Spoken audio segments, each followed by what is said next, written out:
Você me faz o sinal. Muito boa tarde a todos. Meu nome é João Doria Neto. É com prazer que damos início ao Lead Live do LEAD, Grupo de Líderes Empresariais. Hoje, com a participação do ex-presidente da República, Michel Temer, que falará sobre o tema como construir novas pontes políticas, econômicas e sociais para o futuro do Brasil. Já deixo aqui de antemão, presidente, nosso agradecimento, em nome de todo o LEAD, por sua participação conosco hoje. Hoje damos continuidade a uma série especial do Lead Live, apresentado e mediado pelo jornalista William Vac. William, de novo, muito obrigado por mediar esse encontro e trazer sua experiência e capacidade jornalística para esse debate. Participam conosco hoje também Luiz Fernando Furlan, nosso sempre ministro e chairman do LEAD, e Délcio Sandi, vice-presidente da Souza Cruz, que participam conosco desse debate. Antes de passar a palavra ao ministro Luiz Furlan para sua saudação, passar a vocês rapidamente a dinâmica do Lead Live. Após a saudação do ministro Luiz Furlan, William Vac já dá início a essa live, passando a palavra ao presidente Michel Temer, que fará uma apresentação inicial abordando o tema sugerido para esse encontro. Terminando sua apresentação, William Vac já pega de volta a palavra para conduzir o debate com as suas perguntas e também as perguntas de Luiz Furlan e Délcio Sandi. Ao final, teremos as perguntas enviadas por vocês que nos assistem. Hoje a gente inverteu um pouco a ordem aqui, então mande suas perguntas pela caixa de mensagem embaixo do player, citando seu nome e sua empresa. Nós separamos um tempo ao final para direcionar essas perguntas ao presidente Michel Temer. Então, muito importante que vocês participem e interajam aqui, mandando suas perguntas, afinal, esses encontros são feitos para vocês. Então, sem mais delongas aqui, passo a palavra ao Luiz Fernando Furlan, chairman do LEAD, para fazer sua saudação. Ele que é multifacetado, que está aqui conosco, ao mesmo tempo fazendo reunião de conselho, né, Furlan? Bom dia, já passo a você. Presidente, seja bem-vindo. Mais uma vez, um grande prazer recebê-lo. E o senhor, que é um conciliador por natureza e por tradição, vai se dar muito bem com o título que foi colocado, Construção de Pontes, no sentido figurado, porque o Brasil precisa hoje construir pontes para poder solidificar o futuro e, ao mesmo tempo, ultrapassar esse período crítico da pandemia. Então, em nome de todos os associados... Está sem áudio? Não, estamos te ouvindo, Furlan. Estamos ouvindo, sim. Não. Então, em nome de todos os associados do LEAD, gostaria de reiterar as boas-vindas e fico aqui ansioso pela sua apresentação e também, como de hábito, vamos deixar as perguntas difíceis bem para o final. Obrigado, Furlan. Então, já passamos, então, ao William Vac. William, de novo, obrigado. Se quiser fazer uma rápida saudação também, e já passamos a palavra ao presidente Michel Temer. Não, eu que agradeço a oportunidade, para mim é enriquecedora. Eu só, por razões que vocês conhecem, preciso reafirmar que a minha presença aqui é eu, William, no meu CPF, e não a CNN Brasil. Eu não estou representando aqui a empresa para quem eu tenho, estou vendo meus serviços. Isso vai ficar bem claro. O que eu disser aqui é absolutamente de caráter pessoal, mas, evidentemente, estou esperando todos vocês de noite lá no Jornal da CNN. O Michel Temer também. Nos conhecemos há bastante tempo, essa famosa trincheira, políticos de um lado, jornalistas do outro. O presidente Michel Temer e eu somos da velha escola, aquela que respeita as regras, aquela que dá atenção às regras. E a primeira aqui é não perder tempo. Então, presidente Michel Temer, a palavra é sua. Muito obrigado, William. Eu quero agradecer muitíssimo a gentileza que fazem me convidando para esta conversa, né, com os integrantes do Grupo LEAD. Né? Agradecer naturalmente as palavras do João Doria Neto, do Furlan, cumprimentando a todos. Eu quero dizer que eu não pretendo gastar mais do que 10, 15 minutos nessa introdução, porque ao longo do período eu tenho verificado que o mais interessante vem pelos questionamentos, porque é exatamente nas perguntas, nos questionamentos, que o expositor fica sabendo exatamente qual é a intenção realmente, qual é o produto melhor para ser dito aqui neste nosso encontro. Então, com toda informalidade, eu quero dizer que o tema é relevantíssimo. O tema é saber o que vai acontecer depois. Como é que nós vamos, na expressão do Furlan, construir pontes para o futuro, não é? Exata e precisamente em função do que está acontecendo no momento atual. E eu tenho sido, embora um pouco repetitivo, mas tenho sido afirmativo na ideia, pelo menos a ideia frugal, trivial, que eu lanço no primeiro momento, que é de que nós estamos realmente passando, de uns tempos para cá, quase 5, 6 meses a essa altura, por 2 ou 3 crises, na verdade, né? 2 crises mais relevantes, que é a crise sanitária e a crise econômica. E, de igual maneira, uma crise política, né?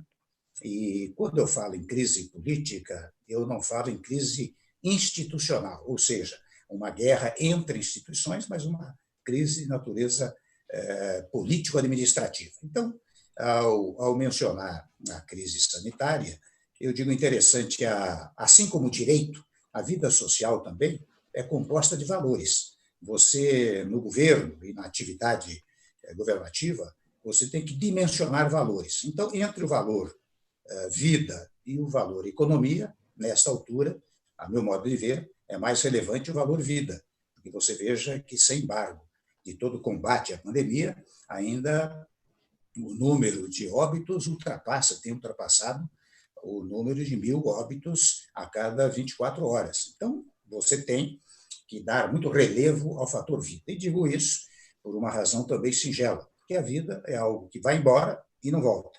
A economia, ela entra em crise num dado momento, mas é recuperável em seguida, né? Eu dou até sempre, meus amigos, o exemplo, modestamente, do meu governo. Eu me recordo que, quando assumi o governo, nós tínhamos um PIB negativo de menos 3,6%. Um ano e 7 meses depois, o PIB era positivo em 1,3%. Ora bem, neste momento, é claro que se alardeia um PIB negativo bem maior, talvez 6%, 7%, 8%. Mas não significa que você não possa recuperar a economia. Volto a dizer que, por isso, eu dou mais relevo ao valor social chamado vida, porque a vida vai e não volta. A economia se recupera. Por outro lado, você tem também, convenhamos, uma crise política no país, não é? Uma crise política que nasceu mais, digamos, mais agudamente, não é? E mais presentemente em face da saída do ex-ministro da Justiça, que fez uma declaração ao meio-dia, sequencialmente à tarde, o presidente da República fez outra declaração, contestando o que dissera o ex-ministro da Justiça, e, ao lado dele, também a saída do primeiro-ministro da Saúde e, depois, na sequência, também do segundo ministro da Saúde, que ficou por pouco tempo, remanescendo um ministro ainda interino, que eu conheço bem, conheço muito o general Pazuello, porque ele foi designado por mim e pelo meu governo para cuidar da logística referentemente aos refugiados que vinham da Venezuela para Pacaraima, né? para o estado de Roraima. Então, esta crise é uma terceira crise, uma crise política. E por que surgiu essa crise? Surgiu em face de palavras contraditórias ditas pelo ex-ministro da Justiça e depois pelo presidente da República. Agora, vejam como as instituições estão funcionando. Como houve dúvida em relação ao que um ou outro disseram, qual foi a conduta prevista na Constituição e extremamente democrática. O Procurador-Geral da República propôs um inquérito, e o inquérito visa exata e precisamente a inquirir, a indagar, a perguntar, a investigar, não é? Que foi para as mãos do ministro Celso de Mello, que, por sua vez, tomou todas as providências. Eu enfatizo este aspecto para dizer, no tocante à crise política, que as instituições democráticas estão funcionando no nosso país. Agora, evidentemente, nós temos uma crise econômica que ela vai se agravando à medida que a pandemia não passa. E a grande esperança do combate ao Covid-19, pelo menos todos dizem, é a chegada da vacina, que também, ao que todos dizem, vai demorar algum tempo, talvez 4, 5, 6 meses, para começar a ser aplicada, depois dos testes todos que estão sendo feitos. Mas devo registrar que há um concerto, uma concertação mundial, eu diria, na busca dessa vacina. Veja quantos países estão trabalhando, o Brasil inclusive, na busca de uma vacina que interrompa essa pandemia. E eu creio que nós chegaremos a esse ponto. Mas, muito bem, superada a pandemia, vem a pergunta, e agora? O que é que vamos fazer com a economia? Que daí o problema será da economia. Eu volto a dizer que ela poderá ser recuperada.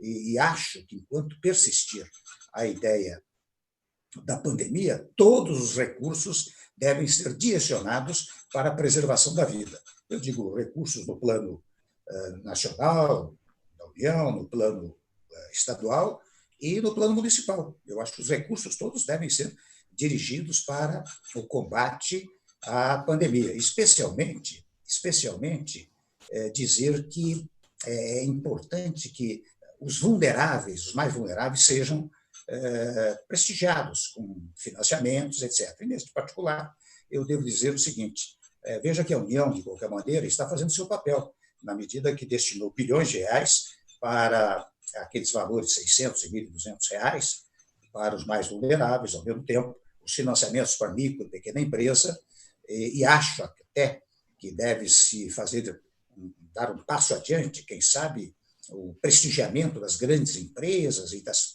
micro, pequenas e médias empresas, quem sabe com redução de tributos, quem sabe com apoios para que elas possam manter o emprego, ou seja, só tem os empréstimos se mantiverem os empregos. Porque daí você terá duas vertentes. Uma vertente que é mobilizar a economia pelos empréstimos, que passarão a fazer com que as indústrias, as empresas todas, empresas da mais variada espécie de serviços, etc., né, possam seguir no seu ritmo de natureza econômica e, ao mesmo tempo, você preserva o emprego. Portanto, as duas forças motrizes da economia nacional, que é o empresariado, o empregador e o empregado, estarão atendidos por essas medidas que estão sendo tomadas e que devem ser, na minha fala, como acabei de dizer, ainda mais ampliadas. Por outro lado, é fundamental, estou sendo repetitivo aqui, mas é fundamental que haja uma conexão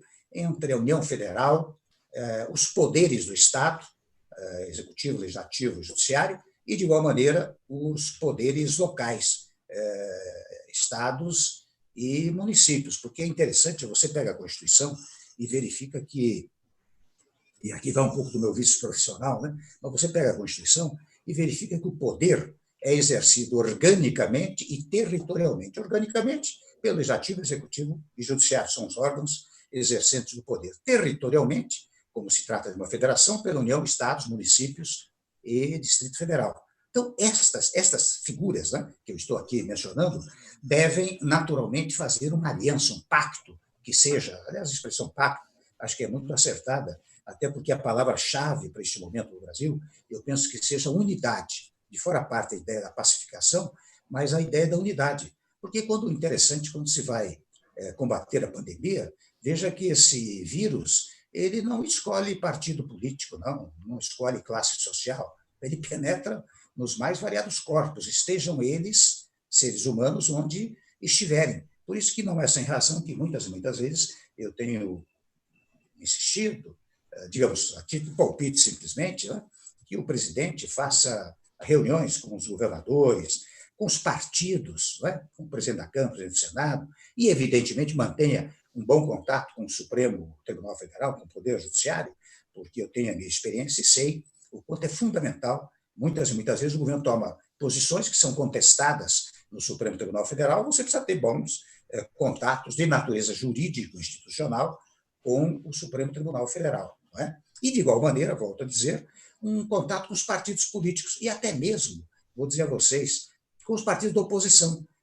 Eu fiz uma afirmação há pouco, 2 minutos atrás, dizendo que o vírus não escolhe, né, partido político para ingressar no corpo das pessoas. Então, esta é uma ação conjunta, por isso que a unidade é uma palavra-chave, né? A paz, neste momento, entre os partidos políticos, entre os poderes, entre as unidades federativas, é fundamental para combater a pandemia, porque daí você sequencialmente, você vai cuidar da economia e, naturalmente, no combate, na recuperação da economia, você precisa ter o mesmo esquema, porque, convenhamos, quando você recupera a economia, esta é uma política de Estado, não é uma política apenas de governo, porque hoje o governante é um, amanhã pode ser outro.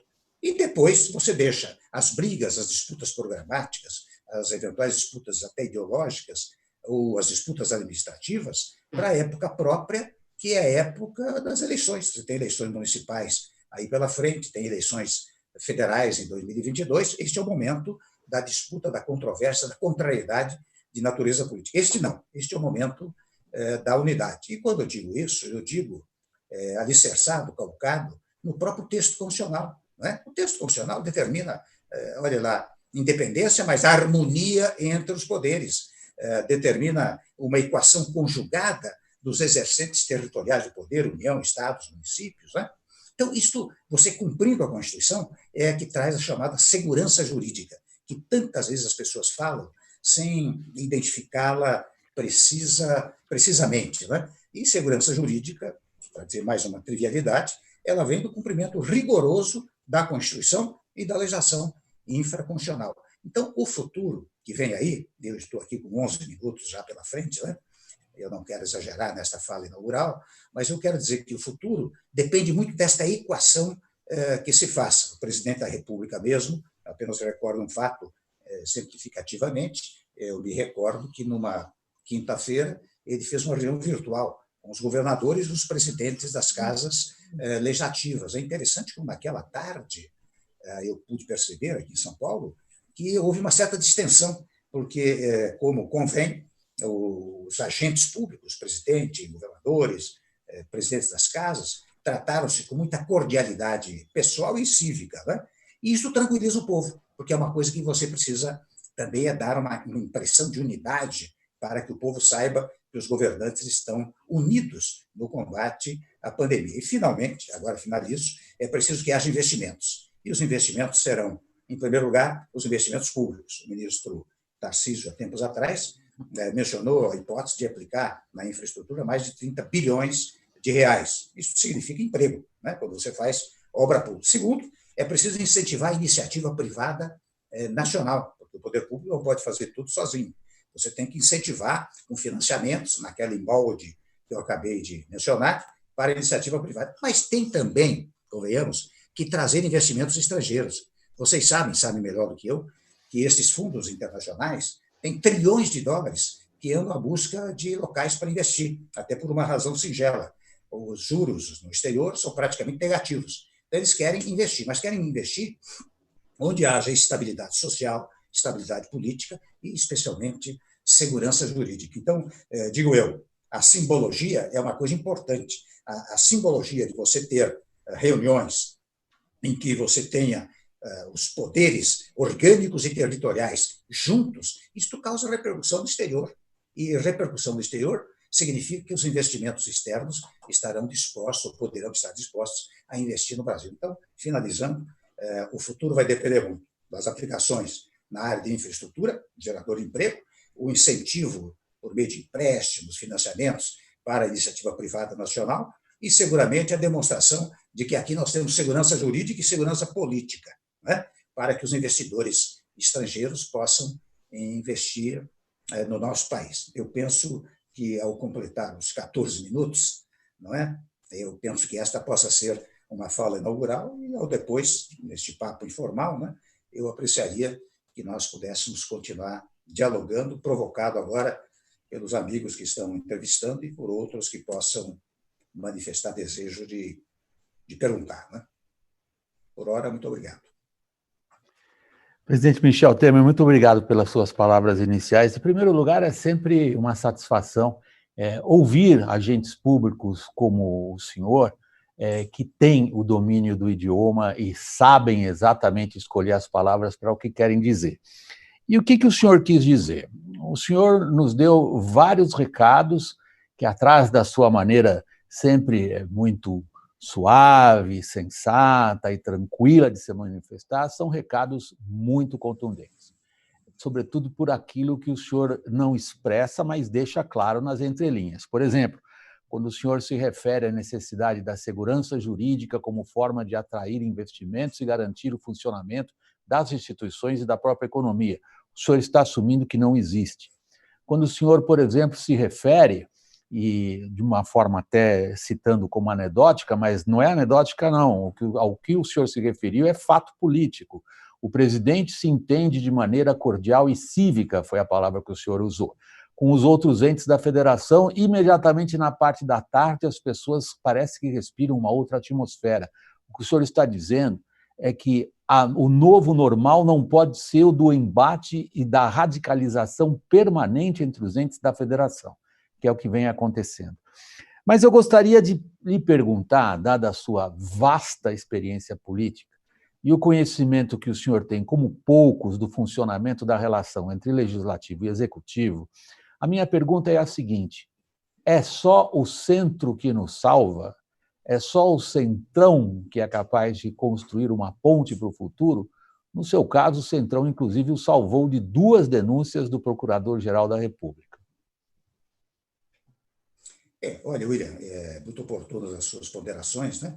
Em primeiro lugar, eu acho o seguinte, que é interessante, basta você cumprir, né, o que a soberania popular estabeleceu, no nosso caso, a partir de 5 de outubro de 1988, para você verificar que o clima seria de absoluta tranquilidade institucional. Nós não temos tido muito isso no país. Você veja que, a todo momento, há conflitos, há acusações, né, William? Referentes, muitas vezes, ao Supremo Tribunal Federal, muitas vezes ao Executivo, muitas vezes ao Legislativo. Isto cria uma instabilidade que não é uma instabilidade prevista no texto constitucional, ao contrário, condenada por ela. Eu até acabei de mencionar a ideia de que o Constituinte, né, o povo, quando recriou o Estado, em outubro de 88, disse, olha aqui, eu vou dividir o poder para ser exercido por 3 órgãos, com funções determinadas, o órgão legislativo, executivo e judiciário, com funções tais e quais. Não é? Esta foi a determinação constitucional. Agora, cada um independente. O independente significa independência de natureza administrativa e organizacional, ou seja, um não pode se meter na organização administrativa e organizacional de cada qual dos poderes. Agora, determina a harmonia. Então, toda vez que há uma desarmonia, o que há, William, é uma inconstitucionalidade. É claro que, quando eu digo isso, eu acho que as pessoas me ouvem e dizem, acho que ele está falando em Marte, né? Como se estivesse falando fora do país. Mas não é, é uma coisa importante. E quando eu mencionei aquela hipótese da quinta-feira, eu sou testemunha deste fato. Na quinta-feira à tarde, na quinta-feira à noite, as coisas ficaram mais pacificadas. Depois, na verdade, veio a sexta-feira, que trouxe aquele vídeo da reunião ministerial, destruiu a sexta, destruiu a quinta-feira. Né? Então, eu digo, é importante que você tenha isso para transmitir essa imagem para o exterior. Você mencionou até uma coisa interessante, as 2 denúncias, né, que aquela trama que houve para tentar me derrubar, né, patrocinada pelo ex-procurador-geral e mais uns e outros, né, que tentaram me derrubar a todo momento. Agora, eu digo a você uma coisa, sabe por que a Câmara não patrocinou, não prestigiou a denúncia, impediu a denúncia, o prosseguimento? Não havia povo na rua contra mim. Porque quem derruba governo, William, eu tomo a liberdade de dizer, é o povo. O povo na rua é que sensibiliza o Congresso Nacional e daí o Congresso derruba o presidente. No caso das denúncias, foi curioso. Foi curioso porque não havia um cidadão brasileiro em frente ao Congresso Nacional, embora uma emissora, especialmente, interessante, suspendeu todo o noticiário para mostrar como os deputados votavam, etc., mas não deu, e eu continuei lá. E continuei de que maneira? Você pensa que eu fiz algum gesto para impedir a denúncia? Zero. Eu fiz algum gesto para impedir o que se chama liberdade de imprensa, que, a meu modo de ver, é conteúdo de um continente maior chamado liberdade de informação. Porque muitas vezes, viu, William, as pessoas falam em liberdade de imprensa como se fosse em favor do proprietário do veículo de comunicação ou do jornalista. Não é isso. A liberdade de imprensa ela decorre da liberdade de informação. A informação é para o povo. Por isso que é importante você ter a informação por completo, e liberdade plena, liberdade ampla para isso. Não fiz nada, absolutamente nada, e realmente nós conseguimos superar aquela fase. Primeiro ponto. Segundo ponto é que eu trouxe o Congresso para governar comigo. Não é? Mas não trouxe só pela minha vocação, digamos, participativa, não é? Eu trouxe porque a Constituição determina. Você sabe, olha, eu vou dizer a vocês, essas coisas é interessante mais do que nunca, é preciso dizer obviedades. Eu, às vezes, me envergonho até de dizer trivialidades, mas é tão importante, porque você veja o seguinte, o presidente da República, no sistema presidencialista, as pessoas pensam que ele pode tudo. Não pode. Ele tem que mandar, por exemplo, projeto de lei para o Congresso Nacional. Tem que ter aprovação do Congresso, primeiro ponto. Segundo ponto, ele edita medida provisória. A medida provisória precisa ser convertida em lei. Então, ele depende do Congresso. O que significa isso? Significa que a Constituição diz que quem governa o país é o Executivo mais o Legislativo. O Executivo executa a vontade popular. A vontade popular é veiculada pela lei. Quem faz a lei é o Legislativo. Então, você tem que trazer o Congresso para governar com você. Por isso que eu, graças a Deus, eu pude, nos meus 2 anos e meio de governo, fazer as reformas, muitas delas que o país necessitava, e tive possibilidade de fazer isso. Agora, eu sou um pouco, acabou concluindo aqui a resposta, mas eu sou um pouco, contra essa história da rotulação. Centro, direita, esquerda. Você sabe que eu, como você disse, na minha vasta experiência, né? Vasta por causa da idade, simplesmente isso, né? Mas você sabe que eu aprendi, William, que o povo não está interessado se é esquerda, se é direita, se é centro, centrinho, centrão. O povo quer resultado. Se o resultado for positivo, for útil, né? Não importa se vem da chamada esquerda, da chamada direita. Aliás, o Norberto Bobbio tem um livrinho chamado, interessante, chama-se Esquerda, Direita, Direita e Esquerda, para mostrar quantas vezes a direita usa a tese da esquerda e quantas vezes a chamada esquerda usa a tese da direita. Então, hoje, como você vai precisar, e eu sei que a sua pergunta se dirige também a essa conversa que o presidente está fazendo acordo com o chamado centrão, isso não tem cabimento, etc, etc. Ora bem, se você imaginar, eu dou a minha experiência aqui, os chamados partidos que compõem o chamado centrão, eu estou usando só porque é o hábito das pessoas usarem esse título, né? São 150, 160 votos. Se você diz assim, bom, quem é do centrão, do chamado centrão, não pode indicar nenhum nome para que o presidente possa fazer uma avaliação técnica e ética para nomeá-lo para algum lugar. Então, a coerência determinaria o seguinte, olha aqui, eu sou presidente, não quero nada com esse pessoal, que, me permite a expressão entre aspas, não vale nada, mas também não quero o voto deles. Então, já estou eliminando de saída 160, 170 votos. Ora, esse pessoal chegou lá pelo voto popular. Né? A República ela se assenta na ideia da temporariedade de mandatos. Então, os que estão lá não servem, daqui 4 anos você muda, 2 anos, 3 anos você muda. Né? Agora, eles estão lá, trazidos pelo povo. Ninguém chegou lá levado por uma centelha divina. Foi levado pelo voto popular. Então, você tem que trabalhar com eles. Essas considerações que eu queria fazer, provocar pela sua competente pergunta. Não, eu vou agora ser mais provocativo, presidente. Eu sei que isso aí desafia a sua, digamos, o exercício da sua capacidade intelectual. Em primeiro lugar, o senhor disse, é necessário muitas vezes reiterar o óbvio. O senhor reiterou o óbvio, que o presidente da República precisa de uma base no parlamento. Primeira pergunta, o senhor acha que o atual presidente da República demorou tempo demais para simplesmente reconhecer o óbvio? E segunda pergunta, aí sim, fazendo uso da sua experiência como ex-presidente da Câmara dos Deputados, em que medida o senhor vê a articulação do atual presidente da República sendo capaz de levar adiante o que ele quer, ou, ao contrário, o senhor vê a articulação do atual presidente da República mais ou menos refém desses 150, 160 votos aos quais o senhor se referiu? O primeiro ponto, com toda franqueza, eu acho que demorou. Claro que o presidente da República, assumindo, né,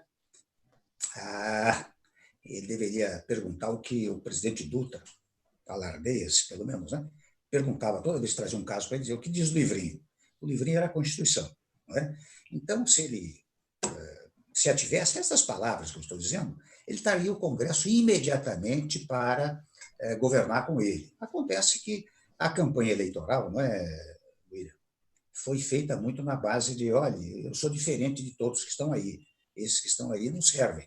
E não dá para fazer assim, não dá para governar o país dessa maneira. Então, o primeiro ponto, respondendo a sua questão, eu acho que demorou, mas ele compreendeu, porque ao longo do tempo ele foi percebendo, porque é interessante, faço aqui um pequeno corte, uma coisa era a palavra, sabe, as palavras ditas, naquele cercadinho que ele falava, agora deixou de falar, né?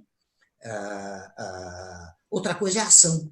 É interessante, por mais que ele criticasse grupos congressuais, etc., né? Mas o fato é que ele ia muito ao Congresso Nacional. Eu acho que ele frequentou mais o Congresso do que eu, não é? Eu tinha uma boa interlocução com o Congresso e fiz essa interlocução próspera durante o meu governo, não é? Mas ele foi muitas vezes lá. Interessante, a ação dele não coincidia com palavra, né? E porque muitas vezes as palavras elas têm assim um objetivo, digamos assim, eleitoreiro, né?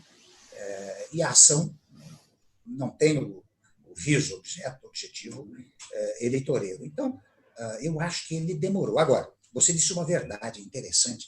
Quem faz a articulação política no presidencialismo é o presidente da República. Sabe? Você pode ter um articulador político, um ministro de Relações Institucionais, mas a grande articulação política é feita pelo presidente. Não tem como deixar. No presidencialismo é assim. Claro que você traga o meu exemplo. Eu fiz com muita tranquilidade, porque eu presidi 3 vezes a Câmara dos Deputados, então eu tinha bom contato no parlamento, né? E, graças a Deus, o respeito de todos, né?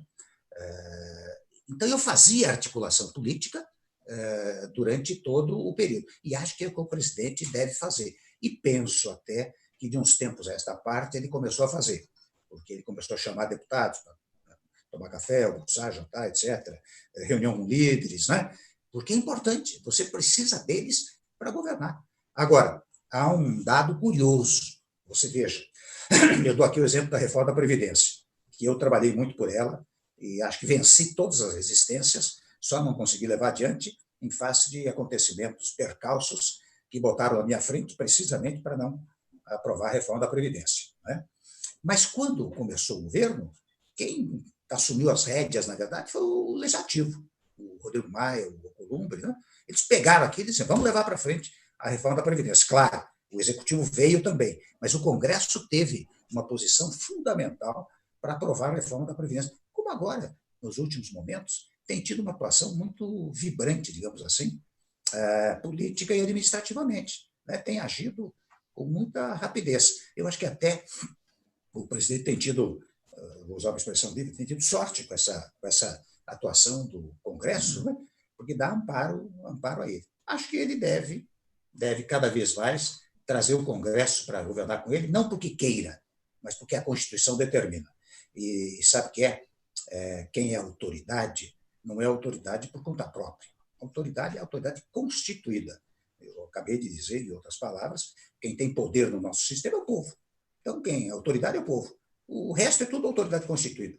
Presidente Supremo, governador, deputado, senador. Essa consciência, que é uma consciência democrática, né? E que é preciso botar na cabeça de todo mundo, a obediência rigorosa à ordem jurídica, né? Você veja, nós conseguimos, não sei se estou falando demais nas respostas, vocês me alertam, viu? Né? Não, tem um número enorme de inscritos.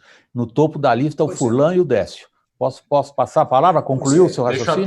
Pode, depois eu volto ao assunto. Só aproveitar, William, desculpa interromper ambos, reforçar vocês que estão nos assistindo, mande sua pergunta aqui para a gente poder direcionar ao presidente Michel Temer. Se você preferir não se identificar, só escrever junto, nós vamos receber a pergunta aqui e direcionamos também. William. Tá, Furlan?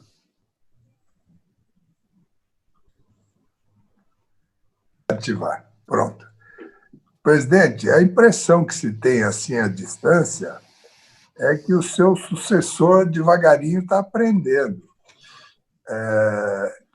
Os americanos chamam isso de learning on the job, né? Que a pessoa não tem a experiência, mas vai dando umas trombadinhas, aperta para cá, aperta para lá. E veja que aquela influência dos filhos diminuiu bastante, e agora parece que ele está entrando naquele sistema que levou o presidente Lula à vitória, do Lulinha, paz e amor. O senhor acha que pode acontecer isso também? Eu acho que sim, viu, Furlan? Porque toda atividade em geral, mas no particular, a atividade pública também é um permanente aprendizado, né? Eu mesmo aprendi ao longo do tempo muita coisa, né? Graças a Deus, quando cheguei ao governo, eu já tinha a Ponte para o Futuro, que era uma espécie de programa que eu ofereci, na verdade, para o governo de então, quando eu era vice-presidente, né? Mas, quando assumi a presidência, eu tinha algo já pré-feito, né? Portanto, tinha feito antes. Agora, eu acho que a vida pública é um aprendizado. O presidente da República, o presidente Bolsonaro, foi percebendo ao longo do tempo como deveria fazer. Eu até, numa ocasião, eu tomei a liberdade de... Tenho dito com frequência, né, que a palavra do presidente da República é muito forte. Ela faz a agenda do país. E não dá para você fazer a agenda do país às 8h30 da manhã, sem que o dia tenha começado, praticamente, né? Então, eu disse, olha, precisa tomar muito cuidado com essas entrevistas logo no início da manhã, porque sempre tem alguém, não é que provoque, alguém coloca uma situação delicada, daí tem uma resposta também, levando em conta essa eventual indelicadeza, né? Isso cria um problema durante todo o dia, né? Então, eu acho que ele teve um aprendizado, até nesse particular, muito rápido, né? E tem tido interessante. Você veja uma coisa, Furlan, ele começou, eu sempre digo, deu sequência ao meu governo, não é verdade? Continuou a baixar os juros, continuou a baixar a inflação, que nós conseguimos no meu governo, continuou com as reformas, foi com apoio do Legislativo fortíssimo, a reforma da Previdência, agora está em pauta a reforma tributária, quer dizer, deu sequência. É claro que veio a pandemia e prejudicou tudo, né? Parou tudo. Por isso que nós estamos conversando aqui, até para ver como é que recupera tudo isso para o futuro. E eu acho que é um aprendizado que ele está tendo muito útil, naturalmente, para ele e, em consequência, para o país, né? Décio é o nosso próximo inscrito. Obrigado, William. Presidente, é um prazer participar dessa live com o senhor. Talvez a minha pergunta seja um tanto quanto específica, se comparado ao tema em questão, mas eu não podia deixar passar a oportunidade. O senhor, como o Furlan falou, além de sempre primar pelo diálogo e pela conciliação, é um constitucionalista por natureza.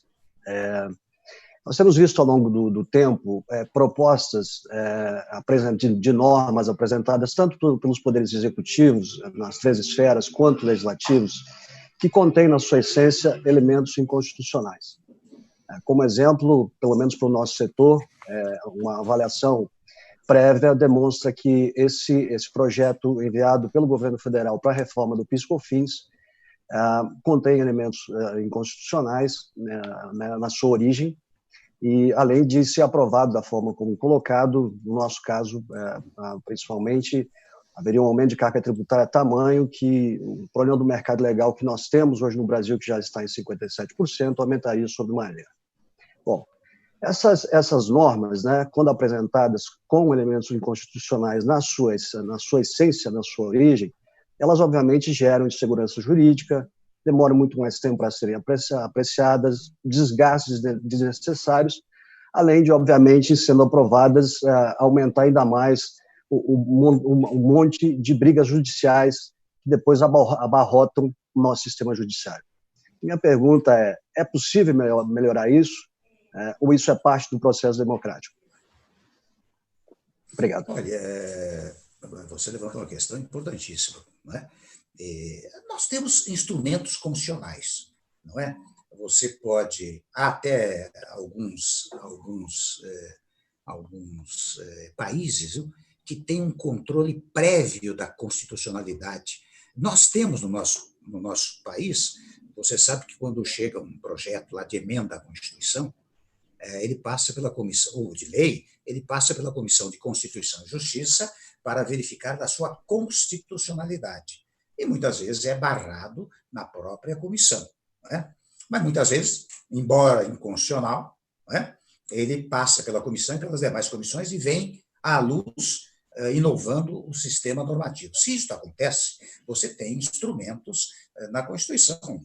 Você tem a ação direta de inconstitucionalidade, que é uma ação cabível pelo artigo 103 da Constituição para várias entidades, partidos políticos, presidente da República, presidente da Câmara, presidente do Senado, confederações sindicais, né, que pode propor uma ação contra a inconstitucionalidade em tese.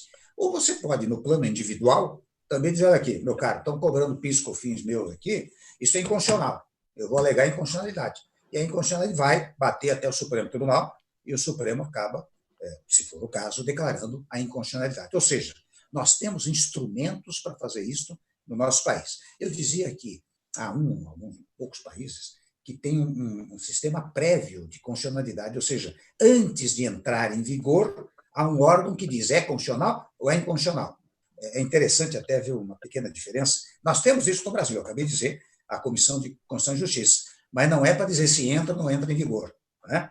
Há sistema que não pode entrar em vigor porque é inconstitucional. E isto realmente dá segurança jurídica, porque essa litigiosidade jurídica, né, ela gera também uma litigiosidade social, uma instabilidade extraordinária. Imagina o senhor aí na sua atividade, né, de repente tem um litígio de natureza tributária, um transtorno para o senhor. Né? Não é sem razão que nós temos pregado muito, e eu vejo que muitos fazem isso, uma espécie de simplificação tributária, né? Ou desburocratização tributária, que é incrível o número de tributos no país. Se você não fizer uma simplificação tributária, ninguém resiste. Eu digo isso pela minha experiência como presidente da Câmara, como vice-presidente, como presidente.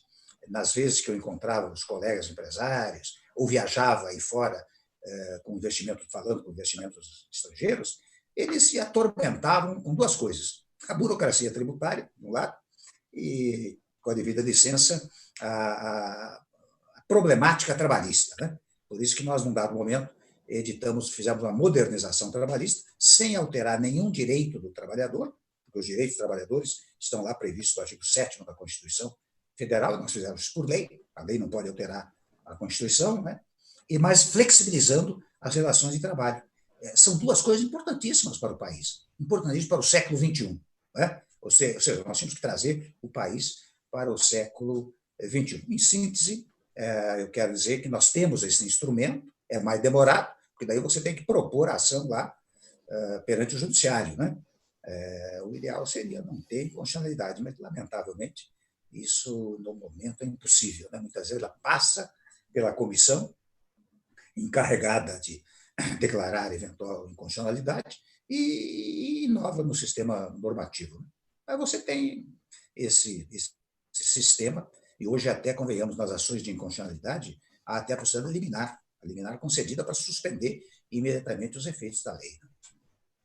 Presidente, seguindo na linha, a sua resposta para o Décio é a seguinte: o Décio manifesta uma preocupação enorme, sobretudo entre empresários, que assistem projetos nascerem errados e, evidentemente, antecipam o que a judicialização disso representa para o ambiente de negócio no Brasil, e o senhor foi muito enfático, o senhor ressaltou esse aspecto. Agora, a sua resposta ao Décio foi o seguinte: sim, nós temos um mecanismo institucional que precisaria ser aperfeiçoado. Mas o que está por detrás da pergunta dele, e de vários empresários também, o que a gente quer usar é a sua experiência na Câmara, por exemplo, é perguntar o seguinte: no caso da reforma tributária, o governo vem com um projeto fatiado, ele propôs etapas. Primeira pergunta: este é um bom caminho para se levar o projeto adiante rápido até o final do ano na Câmara dos Deputados, ou o senhor recomendaria eventualmente outro a partir da sua experiência? E a segunda pergunta que está embutida na primeira é: que grau de obstáculos políticos o senhor antecipa no caminho desse projeto do ministro Paulo Guedes? Eu acho o seguinte: você tem que sempre trabalhar com a realidade político-administrativa. Há momentos em que você não consegue a totalidade de uma reforma, digamos assim, e pode eventualmente propor fatiadamente essa reforma. No caso da tributária, me parece que nós avançamos muito. Você sabe que, em duas ocasiões em que fui presidente da Câmara, eu tentei levar adiante a reforma tributária. Não foi possível, porque ela envolve a União, Estados, municípios e o contribuinte. Então, uma equação difícil, não foi possível. Neste momento, eu reconheço que avançou bastante. Você veja, tem a PEC lá do Baleia Rossi, patrocinada pelo Rodrigo Maia, que é um projeto original do API, né? Tem um projeto no Senado Federal E agora o ministro Guedes levou lá algumas sugestões. Eu confesso a você, eu vou fazer aqui uma colocação de natureza política. Né? O que eu faria nesse momento? Eu diria aqui, nós precisamos fazer o que seja possível em matéria de reforma tributária. Nós precisamos fazer uma coisa a mais completa possível, porque o fatiamento ela pode agradar um setor e desagradar outros setores. Então, eu tentaria sentar o projeto da Câmara, o projeto do Senado, e isto que o ministro Guedes levou para a Câmara, né? E dizer, olha, vamos equacionar, vamos juntar tudo isso daqui, vamos fazer um projeto único.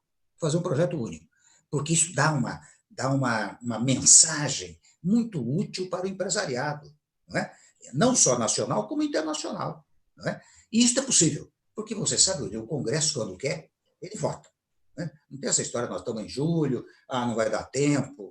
Quando quer, meu caro, eu sei, eu tenho essa experiência, você vota em um mês, em 2 meses você vota tudo.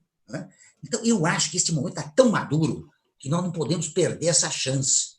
Eu vejo que o fatiamento agora, eu até proporia, se me permite um acréscimo, um certo fatiamento na reforma administrativa.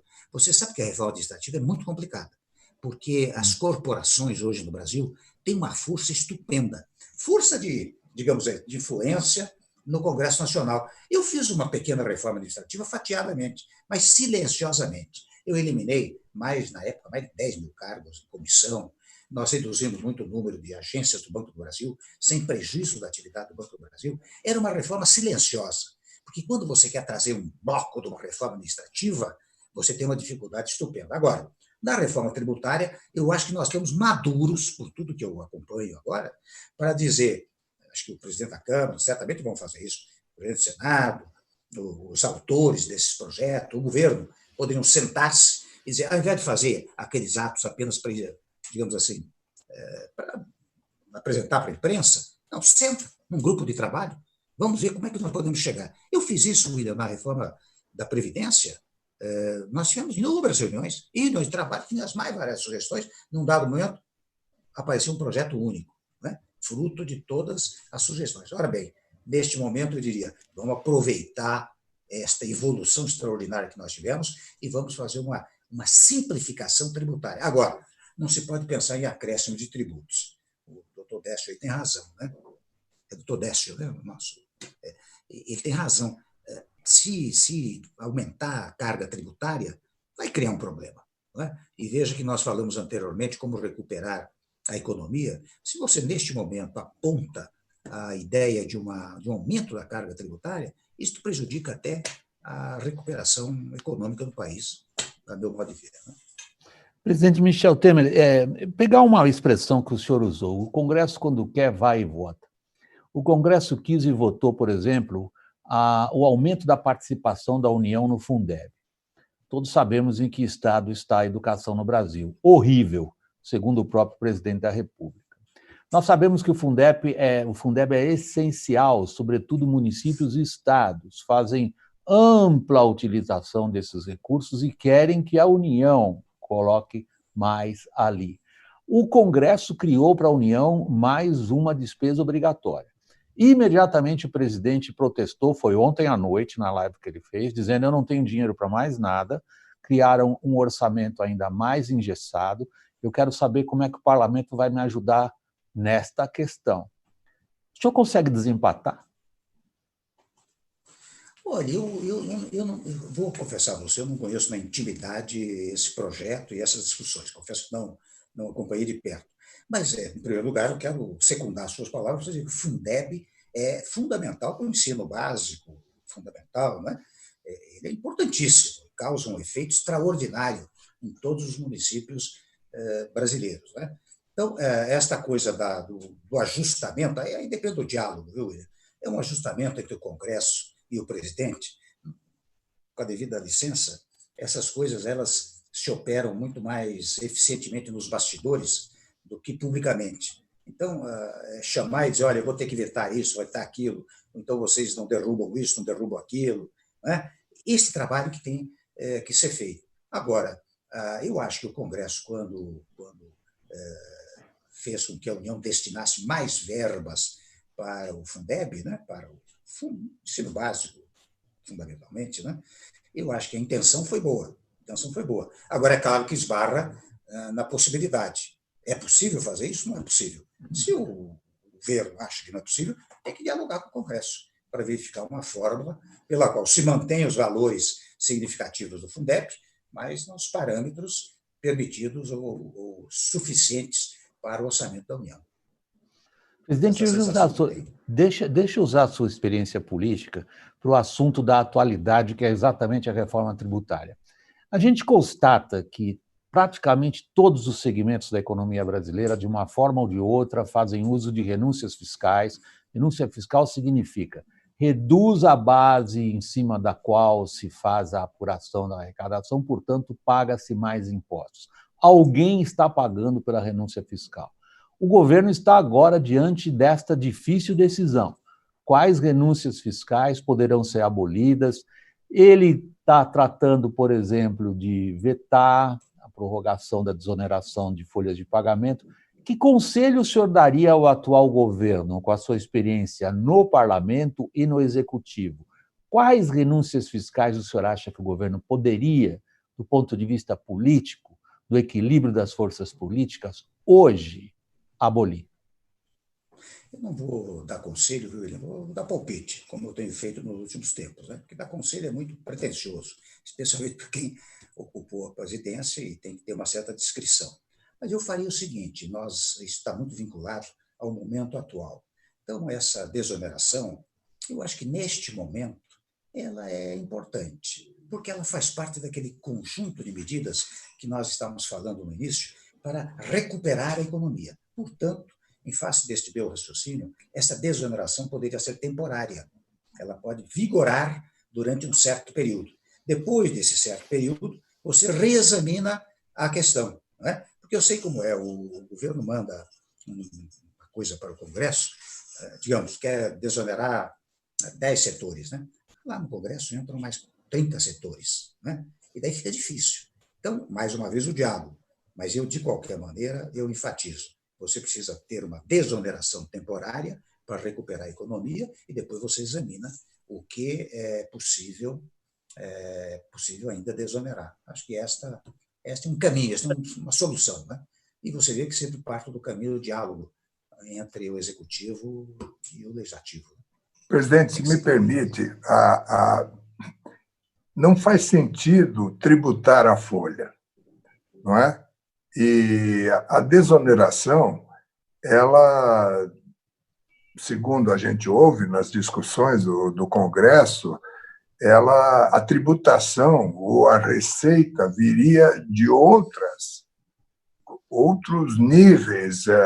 Fala-se muito na tributação de dividendos, fala-se mesmo nesse imposto digital, porque hoje, mais e mais com a pandemia, nós estamos vendo as transações digitais, não é mesmo? Inclusive bancos digitais de grande sucesso, né? Então, há também um movimento que o senhor deve ter levado em conta, de um grupo grande de empresas que se comprometeu a não demitir durante a pandemia. E coincide que é uma grande parte dessas empresas que tem alto número de funcionários e, portanto, tem um efeito benéfico, principalmente nas periferias e também no interior do Brasil, né? Então, esse é um aspecto importante, né? Porque, no fundo, mesmo com a reforma da Previdência e a reforma que o senhor nos proporcionou também do sistema trabalhista, ainda existem alguns resquícios. Eu acrescentaria também que, nesse período de pandemia, aconteceram muitas coisas boas. O aprendizado de empresas e do próprio governo e o próprio Congresso e o Judiciário também de sessões virtuais, digitais. Me parece, eu não tenho números, mas que a produtividade da Câmara e do Senado aumentou nesse período porque ferramentas modernas foram colocadas. Então, o senhor sabe, na Câmara, muitas vezes, tinha que laçar deputados para ter quórum, né? Em alguns momentos. E agora o parlamentar está na sua base, né? Não perde tempo com deslocamento, aquele negócio de ir terça-feira e voltar quinta. Finalmente, o parlamentar ficou disponível 7 dias da semana, né? Então, eu acho que essa modernidade ela dificilmente vai ter volta. E isso pode melhorar a eficiência do país também. O senhor, que foi um grande reformista, ainda não reconhecido pela história, mas certamente será, né? O que é que o senhor acha disso agora? O senhor está falando quase diariamente nessas lives. Eu mesmo já participei de mais de 3, né? E se sai muito bem. O senhor acha que vai voltar a fazer conferência, cheio de gente no auditório, ou essas coisas vieram para ficar? Eu estou de pleníssimo acordo com a sua fala, viu, Furlan? Porque, de fato, interessante como a produtividade dos vários setores se intensificou, não é? Em face de uma certa impessoalidade, né? Presencial, digamos assim, né? E no caso da Câmara e do Senado, é interessante como funciona muito bem, porque quando a sessão é presencial, você tem requerimentos, tá? Você tem os chamados requerimentos para adiar por 3 sessões. Depois você não passa o requerimento para 2 sessões. Depois, requerimento para 1 sessão. No virtual aqui, você não tem esses requerimentos, né? Então, fica muito mais ágil. Eu acho até que, embora possa voltar presencialmente às sessões da Câmara e do Senado, eu acho que seria, comemos, até útil, né? Que houvesse essas votações. E você sabe que durante um certo período, pensou-se na votação não presencial. Pensou-se numa votação, você está no gabinete, pode votar, ou está no seu estado, ele pode votar. Não é? E seria uma coisa já pensada no futuro, no passado, né? Para um futuro que hoje está se confirmando. Primeiro ponto. Portanto, esta votação virtual tem sido muito benéfica para o Congresso e para o país. Primeiro ponto. Segundo ponto, eu estou de acordo com o que você disse das desonerações, né? Acho que você está de acordo comigo também, pelo menos com essa temporariedade, né? Porque também a renúncia fiscal, na desoneração, ela traz prejuízos para a arrecadação, né? Então, se num dado momento a economia floresce, se a economia cresce, é claro que você pode exigir um pouco mais de sacrifício daqueles que empreendem o país, né? Por isso que eu falei na temporalidade. Mas vejo que nós estamos, pela sua fala, nós estamos de acordo. Presidente, minha pergunta, antes do Johnny começar a ler as perguntas que chegaram pela internet. Nós sabemos que no final do ano há uma troca de guarda nas 2 casas legislativas. O presidente do Senado, Davi Alcolumbre, dispõe de um parecer jurídico que ele acha suficiente para tentar mais 2 anos. O Rodrigo Maia tem essa vontade, não sabemos se ele tem o mesmo parecer jurídico. O senhor apoia os 2? Olha, eu acho que eles fazem um belíssimo trabalho. No particular, o Rodrigo Maia ajudou-me muito durante a minha gestão. Você se lembra, né, William, que eu não tinha uma reunião de líderes, deputados, senadores, que não tivesse o presidente da Câmara e o presidente do Senado ao meu lado. Não é? Eles estavam sempre ao meu lado. E o Rodrigo me ajudou muitíssimo nas várias oportunidades. Então, sob o foco, digamos assim, político, eu acho que o Rodrigo faz um belíssimo trabalho, assim como hoje o Alcolumbre. Agora, o problema tem que ser visto sob um foco jurídico. Sob o foco jurídico, a dificuldade para a reeleição, porque a não ser que mude a Constituição. No caso do Alcolumbre, é interessante, eu sei que ele está se utilizando de um parecer do tempo do senador Antônio Carlos Magalhães. Você sabe que naquela oportunidade eu fui primeira vez que eu fui presidente foi em 97, 98. Depois veio a eleição, em 98, eu entrei em outra legislatura. Não é? E, sendo para outra legislatura, eu poderia me candidatar. Me candidatei, elas me lançaram candidato à reeleição, eu fui eleito para o segundo mandato. Agora, o Antônio Carlos, não, o Antônio Carlos estava na mesma legislatura de 8 anos, mas sustentou-se que as legislaturas do Brasil têm 4 anos. E, portanto, no Senado, se havia reeleição na Câmara, poderia haver no Senado. E, no caso, o senador Antônio Carlos Magalhães, juntamente comigo, também foi reeleito no Senado. Nós exercemos 4 anos seguidos a presidência da Câmara e do Senado. Eu sei que o presidente Alcolumbre está se servindo desse precedente. Eu acho que ele não está pensando numa reforma constitucional, porque se for para mudar a Constituição nesse passo, eu pessoalmente acho complicado, acho difícil, acho que não passa. Johnny? Vamos lá, William. Presidente, obrigado. Vou levantar algumas perguntas que nós recebemos aqui dos membros do LIDE. Já deixo também ao Délcio, se tiver mais pergunta, Délcio, só sinalizar aqui que nós abrimos aí novamente para você direcionar ao presidente, mesma coisa para o Furlan. E no final, acho que ainda vai ter tempo para você direcionar mais uma ou duas perguntas, tá, William? Mas já levantando aqui, muitas saudações ao senhor presidente. Tem algumas perguntas que são muito similares, então eu vou direcionar as duas que eu acho que cabe na mesma resposta. A primeira do Marco Fenerich, do LIDE Vale do Paraíba, pergunta: presidente, tendo em vista a sua colocação de que o presidente governa com o parlamento, o que o senhor acha do atual sistema eleitoral? Esse sistema propicia a renovação ou protege os já eleitos? E emendo com a pergunta do João Crestana, da Torrear, que pergunta: como podemos corrigir o fato de termos uma Constituição parlamentarista de origem e circunstancialmente funcionar como presidencialista? Acho que, não sei se ficou claro, presidente, que se precisar que ficou sim. Refaça, ok. Está claro. Olha, duas coisas, né? A primeira é que hoje eu caminho muito para a história do voto distrital, sabe? Porque é interessante, no sistema atual, que é do chamado quociente proporcional da eleição, o distrito é o Estado, né? Então, o Estado é que é o distrito para efeitos eleitorais. O que se pensa é num distrital mais restrito, que sejam estabelecidos distritos dentro do próprio Estado.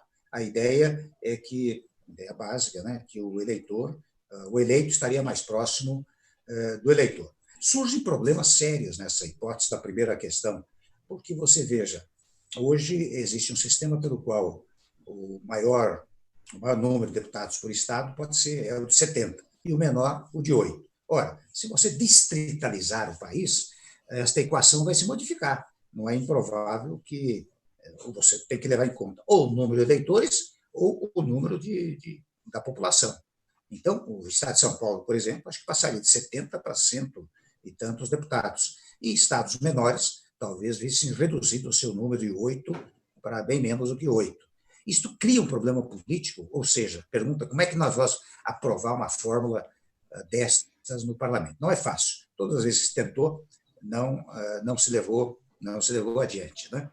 E finalmente, esta questão da segunda pergunta, né, diz respeito à origem da Constituição de 88, porque realmente houve um pré-projeto de uma chamada Comissão de Notáveis, que redigiu um projeto de Constituição, e era um projeto parlamentarista. Mas quando nós chegamos à Constituinte, os constituintes, foi meu primeiro mandato, deputado federal até, os constituintes decidiram que deveriam começar do marco zero, e daí eliminaram aquele projeto inaugural e foram para um projeto nas várias comissões, que foram criadas comissões e subcomissões. E interessante que, veja que, embora seja presidencialista, eu volto a insistir que, seja no presidencialismo ou no parlamentarismo, o executivo governa junto. Só que no parlamentarismo, ele governa com mais significado, com mais expressão, porque ele, além de legislar, ele administra, ele executa, né? Esta ideia básica da diferença do presidencialismo e o parlamentarismo. Agora, No presidencialismo, ele também tem uma função importante. Eu acabei de mostrar nas respostas anteriores que é ele que legisla. O executivo, aliás, chama-se executivo porque executa. E executa o que está na lei. Não é? Então, você precisa do legislativo no presidencialismo para governar. No parlamentarismo, muito mais, porque daí você tem o legislativo não só legislando, mas também executando. E veja que um resquício do projeto parlamentarista que foi encaminhado pela Comissão de Notáveis é a chamada medida provisória, porque a medida provisória ela é compatível com o sistema parlamentarista, mas, a meu modo de ver, incompatível com o sistema presidencialista. E é interessante quando você pega o exemplo, é o exemplo italiano. Quando você pega o dispositivo do artigo da Constituição italiana, que trata da medida provisória, diz assim: o governo, em caso de relevância, urgência, etc., vírgula, sob sua responsabilidade, poderá editar medidas provisórias. Ora, de que responsabilidade está falando a Constituição italiana? Responsabilidade política. Ou seja, se o gabinete, no caso do parlamentarismo, o primeiro-ministro e o gabinete, edita uma medida provisória, é sob sua responsabilidade, significando, se ela não for aprovada, pode cair o governo.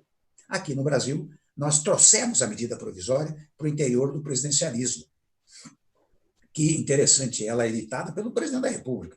É um caso em que o presidente da República legisla, embora temporariamente, porque depois é convertido em lei. Mas tirou, no jeitinho brasileiro, tirou aquela expressão sob sua responsabilidade, saiu do texto. Não é? Então, o presidente da República edita a medida provisória guardada certas proporções, não pode repetir durante o exercício legislativo, né? Sobre a legislação, a sessão legislativa, mas não tem nenhuma responsabilidade pela edição da medida provisória. Então, nós temos um sistema que o que trouxe do parlamentarismo foi a medida provisória. No mais, o sistema é radicalmente presidencialista. Perfeito. Mais uma pergunta aqui, presidente, sobre assistencialismo. A pergunta vem do Everton Costa Amaral, da Intec. Como o senhor analisa a questão da conciliação do controle fiscal do governo com a necessidade de programas assistenciais, tais como o auxílio emergencial da pandemia? É possível expandir esses programas assistenciais, dadas as condições fiscais do Brasil? Qual o caminho a seguir? Olha, em função de uma comoção interna ou de uma calamidade pública, que é mais ou menos o que nós estamos vivendo com a pandemia, você sabe que a ordem jurídica dá uma solução. Nós editamos no meu governo a emenda constitucional chamada do teto para os gastos públicos. Portanto, você não pode ultrapassar certos valores, né, fixados orçamentariamente. Agora, nós previmos a hipótese de uma calamidade pública. Tanto que, na hipótese de calamidade pública, tem um dispositivo da emenda constitucional, fixadora do teto, que remete até um artigo da Constituição, que é o artigo 167, parágrafo 3º, que permite os chamados créditos extraordinários, que podem ser editados até por medida provisória. Então, nesta pandemia, por exemplo, se quiser ampliar a assistência social, é possível, porque a própria, de vez em quando eu vejo, mas tem o teto, como é que vai fazer? Vai ultrapassar o teto? Em casos especiais, como este que eu estou mencionando, não é? Há uma previsão na emenda constitucional que permite os chamados créditos extraordinários até ultrapassantes do teto. Né? Acho que essa solução é possível juridicamente, sem nenhuma agressão ao teto constitucional. Bom, se eu puder... Claro. Ia passar você, Delcio, por favor. Obrigado. Presidente, nesse sentido, né, nós sabemos que essa pandemia vai exacerbar ainda mais a crise fiscal pela qual nós passamos. Né? E no futuro, essa conta deverá ser paga. Né? Como o senhor falou, o senhor gosta de dar conselhos, os palpites. Né? Como o senhor vê essas possíveis soluções que nós vamos ter que enfrentar? Né? De um lado, poderia ser o corte de gastos públicos, de outro, que normalmente se faz, um aumento de carga tributária para arrecadar mais. Como o senhor vê isso, por favor? Olha, no presente momento, Delcio, eu não vejo condições para um aumento da carga tributária. Veja que no meu verbo, na minha sentença, né, eu disse, no presente momento. Eu não sei o que pode acontecer daqui a 6 meses, daqui a 1 ano. De repente, a situação pode tumultuar de uma tal maneira que é preciso onerar mais tributariamente. Né? Ou seja, aqueles que ganham mais têm que contribuir mais. Né? Eu eu me recordo, viu, Delcio, que no caso da reforma da Previdência, você sabe que nós fizemos, né, naquela ocasião, a ideia de uma equalização entre aqueles que se aposentam. Como a aposentadoria na iniciativa privada era, na época, de 5 mil, 6 mil reais, uma coisa assim, que era o teto, no caso do serviço público, não. O serviço público ganhava 33 mil, era 33 mil. Nós equiparamos os dois sistemas. Foi, aliás, a razão de uma grande resistência que nós tivemos. Não significava que você que ganha 33 mil não pudesse se aposentar com 33 mil. O que ia acontecer é que, se você colaborasse com a Previdência com R$ 1.500, você ia ter que colaborar com R$ 3.000, R$ 4.000 e aumentar a sua colaboração. Então, toda vez que você tem um ônus, uma oneração de natureza tributária, você tem resistências. E muitas vezes, Delcio, resistências corporativas. Né? Então, eu penso, neste momento não é indicado qualquer aumento da carga tributária, porque as pessoas, sabe o que é? O senhor empresário, né? Eu estou tratando os outros de você e estou tratando você de senhor. Não se ofenda. Mas eu vou tratar de você. Mas você sabe que no momento atual, não são só os mais vulneráveis que estão com dificuldade. A área econômica está com dificuldade. Né? As empresas, eu vejo aqui em São Paulo, Delcio, eu passo por aqui, eu vejo em lojas, né? Eu tenho escritório numa região de muitas lojas aqui, passa-se o ponto, aluga-se, vende-se, porque eles estão com dificuldade. Não dá para fazer oneração tributária agora. Agora, não é improvável, ou pode ser, que, mudada essa situação, daqui a um ano, sei lá, daqui a quanto tempo, é preciso agravar tributariamente a atividade econômica. Neste momento, eu não vejo como. Embora você tenha cada vez mais de amparar, como eu disse lá atrás, amparar os vulneráveis, para proteger a vida. Perfeito, presidente. Última pergunta que eu vou direcionar ao senhor, eu vou juntar duas perguntas que chegaram aqui também. A primeira, da Júlia Fontes, da Gazeta do Povo, diz o seguinte: no final de junho, o senhor comentou que havia conversado ao telefone com o presidente Jair Bolsonaro a respeito do enfrentamento da pandemia. O senhor chegou a conversar com ele novamente? Que conselhos deu ou daria? Como avalia a atuação do governo no combate ao coronavírus? E emendo com a pergunta do Eduardo Melo de Oliveira, da CD Araguaia, que diz: com toda a sua experiência política, presidente, quais os conselhos você daria ao presidente Jair Bolsonaro sobre como lidar com o Congresso a fim de conseguir aprovar as pautas do governo? Eu vou, como digo, sempre vou dar palpites, né, como dei no passado. Né? Houve até, eu confesso, isso veio a público, por isso que eu comecei a comentar. Eu disse que conversa com o presidente da República, você não comenta. Né? Mas como veio a público, eu posso comentar. Né? Houve um período, acho que uns 3 meses atrás, mais ou menos, 4 meses, quem sabe, em face da pandemia, né? E como convenhamos, eu reconheço que o presidente Bolsonaro não se refere negativamente ao meu governo. Sempre que ele pode, ele até diz: olha, se não fosse o governo Temer ter feito o teto dos gastos, não fosse o governo Temer ter feito a modernização trabalhista, por aí, eu me julguei no direito de telefonar a ele, foi num sábado à tarde até, e eu disse: olha, presidente, posso dar um palpite? Peço a sua autorização. Claro, etc. Eu disse: olha, eu acho que você deveria decretar um isolamento social, ressalvadas as atividades essenciais, por um certo período, 12, 15 dias, revisável a cada 12, 15 dias, porque esta matéria exige uma revisão a cada certo período. Ele até achou boa a proposta, né? E disse: olha, é muito bom, etc., mas acabou não fazendo. Eu reconheço, achou boa, mas acabou não levando em conta naquele período. Né? Depois, mais à frente, ele um dia teve a delicadeza de me telefonar, isso também veio a público, não é? Dizendo que vinha uma pessoa conversar comigo para trocar ideias. Né? Aliás, uma coisa mais do que saudável. Você sabe que nos Estados Unidos, muitas vezes, o presidente da República chama ex-presidentes para trocar ideias, né? Porque você tem experiência. Né? Aqui ele me fez essa delicadeza e eu dei alguns palpites. Né? Uma delas era exatamente essa segunda pergunta. É uma integração muito grande com o Congresso Nacional. É fundamental para você ter paz e demonstrar paz para o país. né? E essa integração extraordinária. Segundo, dei o palpite referente àquelas entrevistas que ele dava lá naquele cercadinho, né, na saída do Alvorada, que só criava problemas para ele e, em consequência, para o governo e, em consequência ainda, para o país. Eu tomei a liberdade de dizer, olha, eu tenho um interlocutor, né? Eu tinha um porta-voz que dizia o que foi feito durante o dia, não é? Qual era a agenda, e uma vez por semana eu dava uma entrevista, não é?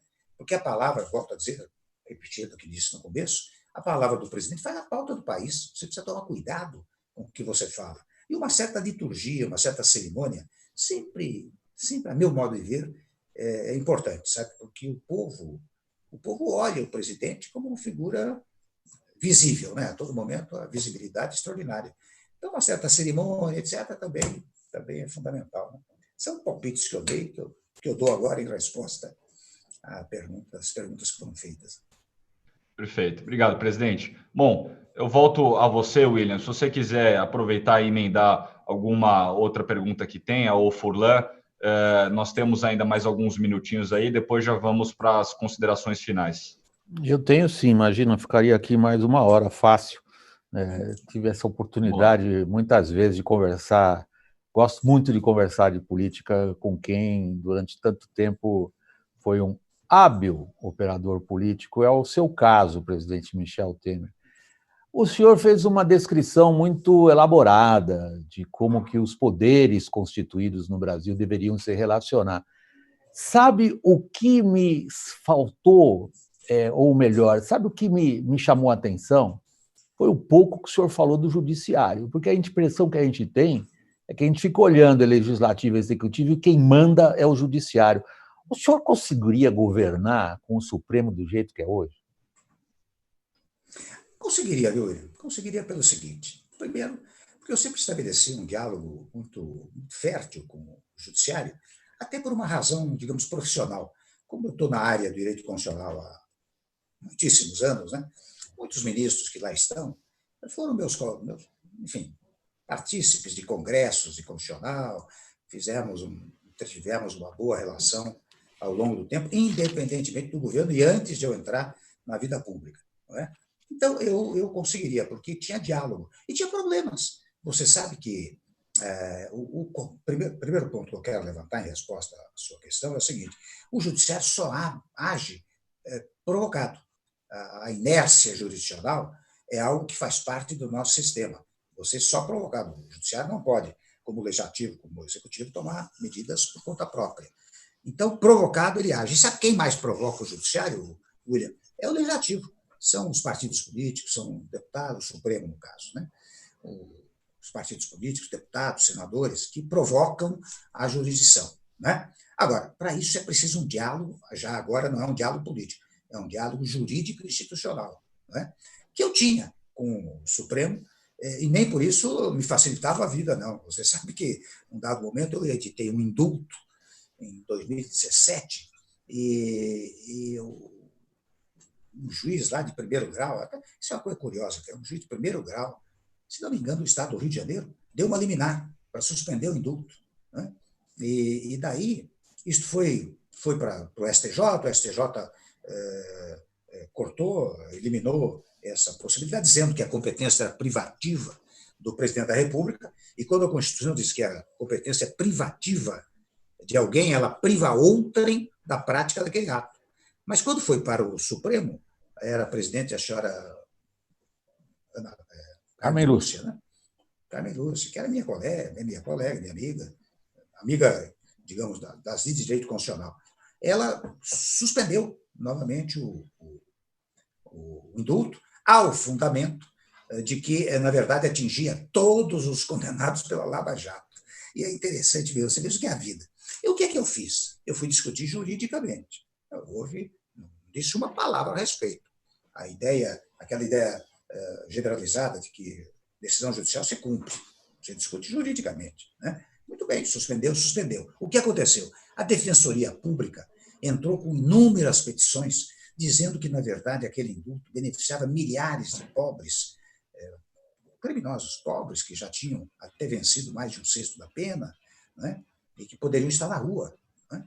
Mas sabe que levou 1 ano e 2 meses para julgar o mérito? E quando julgou o mérito, interessante, julgou que era constitucional, porque o meu ato era perfeito, mas prejudicou aqueles que tiveram que ficar mais 1 ano e tanto na prisão, não é? E o Supremo declarou que a minha atitude era constitucional, portanto, o indulto valia. E, curiosamente, aqui um fato numérico, né? Quando se foi verificar quantos dos tais da Lava Jato tinham sido, não passou de 5, 6. Quando se alardeou com grande, né? Uma coisa que até 200 vão ser beneficiados, etc. Como se fosse uma coisa deliberada minha. Né? Então, por que eu digo isso? Porque eu não passei recibo, evidentemente, passei recibo jurídico, contestações jurídicas, etc. E acho que até o Supremo acabou julgando muito por causa da insistência da Defensoria Pública. Você tem que conviver com essas coisas, não é? Presidente, por último, a gente tem hoje o Supremo levando adiante um inquérito. E a minha pergunta é, este inquérito se destina a proteger uma instituição de ataques que lhe são desferidos ou é um inquérito através do qual o Supremo constrange outros poderes?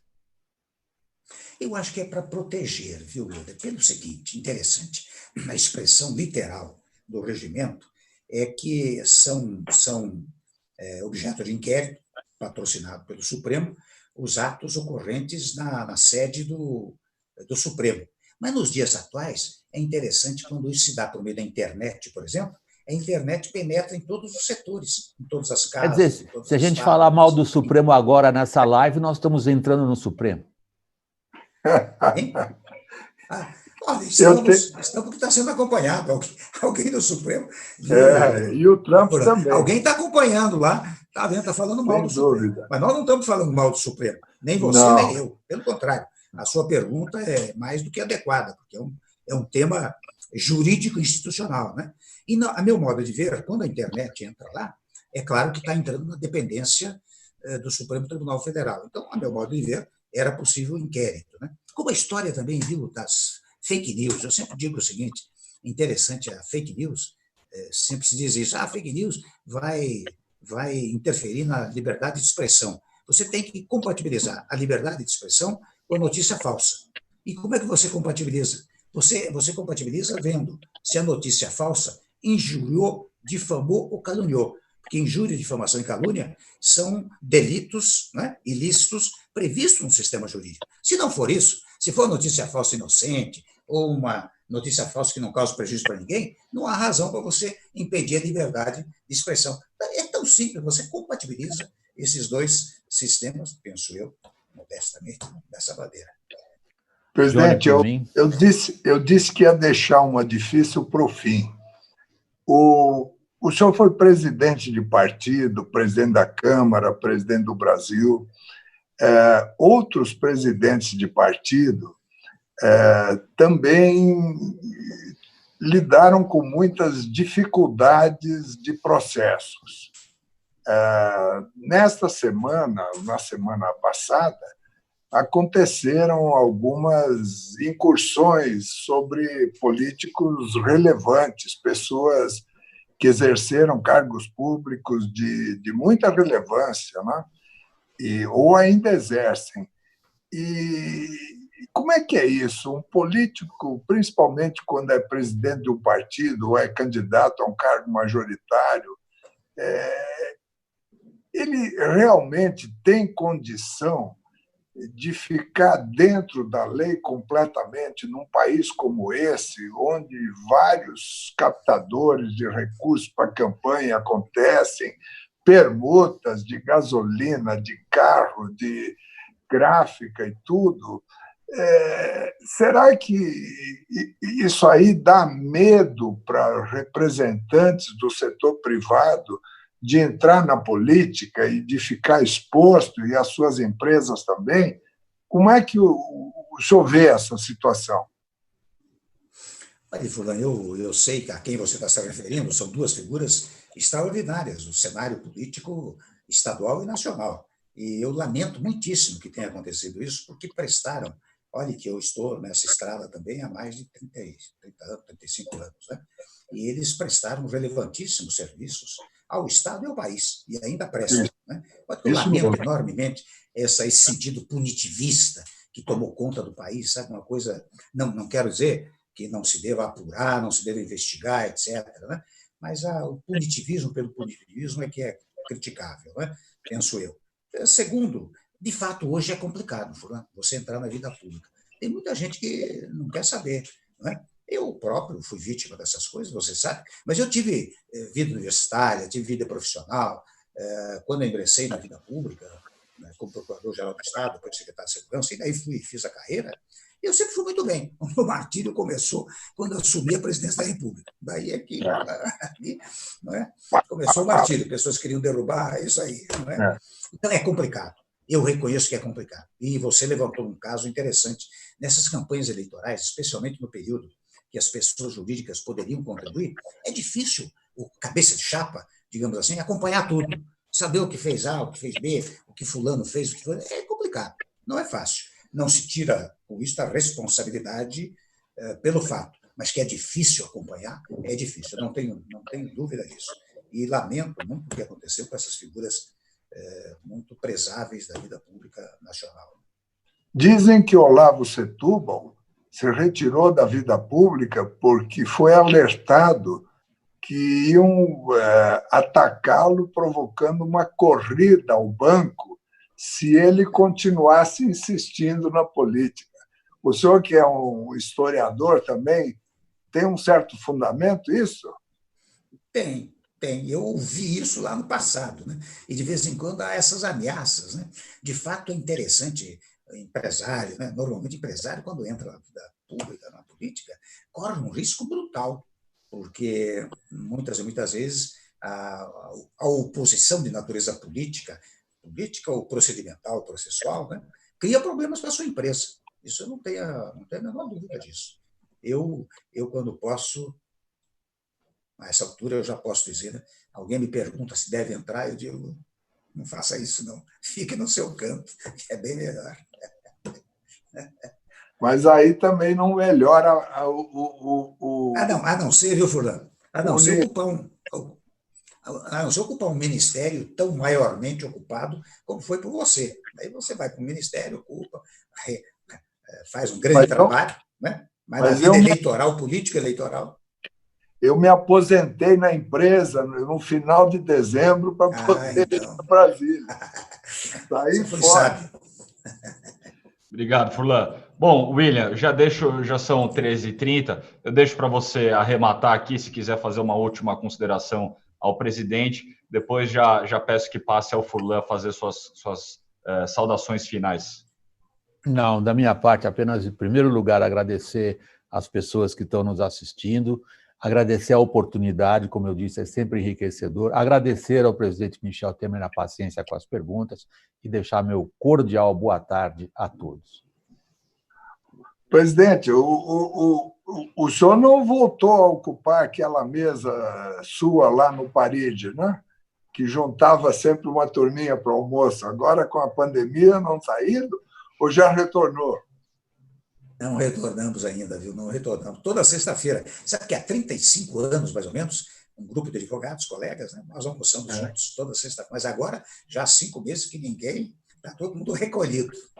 Mas vamos voltar, se Deus quiser. Toda vez que entrava lá, eu olhava para aquela mesa para saber se encontrar. Olha, presidente, foi uma grande satisfação estar com o senhor hoje. E acredito que todos os membros do LIDE degustaram, nesse horário de almoço, vamos dizer, uma culinária política de altíssimo nível. E cuide-se, saúde, que nós estamos de olho no senhor aí também para dar um bom exemplo para chegar aos 100. Eu também quero. Muito grato a todos vocês, muito grato pelo convite, pela oportunidade de estarmos juntos e, quando possível, vamos repetir, quem sabe, presencialmente. Muito grato. Com certeza. Muito obrigado, presidente. Agradecer em nome de todo o LIDE aqui novamente sua participação, transparência e, como o William falou, paciência ao responder as perguntas e vamos, sim, encaminhar um convite para um próximo encontro, um próximo debate. Muito obrigado, William Vac, muito obrigado de novo pela sua mediação. Oi, Furlan. Um abraço especial ao William também, que é sempre um craque. Ele essa desgraça que ele tem de anotar um pedaço da frase para retomar é um vício que ele tem desde que eu conheço. Parabéns, William. Obrigado, William. Obrigado a todos. Obrigado, presidente. E obrigado, Delcio, também pela participação, e a todos vocês que nos acompanharam até agora. Obrigado por interagir, mandar sua pergunta, e fiquem atentos aí à nossa programação da próxima semana. Muito obrigado, até semana que vem. Um abraço e bom final de semana a todos. Igualmente.